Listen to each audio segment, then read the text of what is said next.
लाडकी बहीण योजनेतील संख्येबाबत एका पोर्टलनं फेक माहिती दिली असं अदिती तटकरेंनी म्हटलंय। 2,63,00,000 ही नोंदणीची आकडेवारी आहे, लाभार्थ्यांची नाही असं अदिती तटकरेंनी म्हटलंय। आजही लाभार्थ्यांची संख्या ही 2,30,00,000पेक्षा अधिक आहे असं अदिती तटकरेंनी म्हटलंय।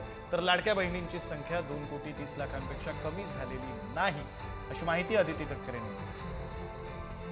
ही आमच्या लाभार्थ्यांची संख्या 2,30,00,000पेक्षा जास्तीच आहे, ती काही त्याच्यापेक्षा कमी नाही आहे। मूळ रजिस्ट्रेशन 2,63,00,000 होतं, त्याच्यातलं फिल्टर होऊन म्हणजे त्याच्यातले जे अपात्र असतील, कधीच त्या योजनेमध्ये पात्र असणारे नसतील, स्क्रुटिनीमध्ये असतील, हे त्या ठिकाणी करूनसुद्धा वेगवेगळ्या विभागांची ज्या वेळेला आम्हाला माहिती मिळते ती आम्ही क्रॉस व्हेरीफाय करत असतो।